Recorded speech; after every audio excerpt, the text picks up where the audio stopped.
2009 সালের 25 ফেব্রুয়ারি ঘড়িতে সময় সকাল 9টা। তৎকালীন বিডিআর সদর দপ্তর পিলখানার দরবার হলে সারা দেশ থেকে আসা বিভিন্ন পর্যায়ের 2500-এর বেশি সদস্য নিয়ে শুরু হয় বার্ষিক দরবার।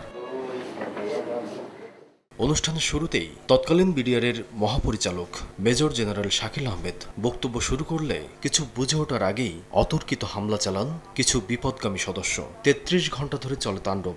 57 সেনা কর্মকর্তা সহ প্রাণ হারান 74 জন।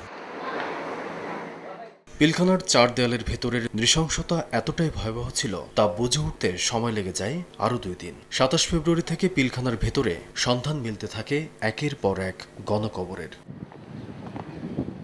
মামলার তদন্ত প্রতিবেদন অনুযায়ী দরবারকে ঘিরে বিদ্রোহের প্রস্তুতি নিয়েছিল ষড়যন্ত্রকারীরা। এ ঘটনায় হত্যা ও বিস্ফোরক আইনে 2টি মামলা হয়। এর মধ্যে হত্যা মামলা আপিল বিভাগে বিচারাধীন, আর বিস্ফোরক আইনের মামলাটি শুনানি ও সাক্ষ্য গ্রহণের পর্যায়ে রয়েছে।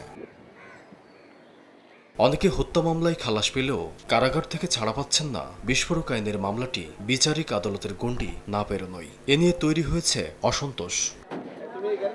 তবে সবকিছু ছাপিয়ে একটি রহস্যের জট এখনো খোলেনি। পিলখানা ট্র্যাজেডি কি শুধুই বিদ্রোহ, নাকি পরিকল্পিত হত্যাকাণ্ড, দেশীয় ষড়যন্ত্র নাকি আন্তর্জাতিক?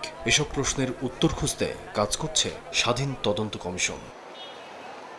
আমান নবী, সময় সংবাদ, ঢাকা।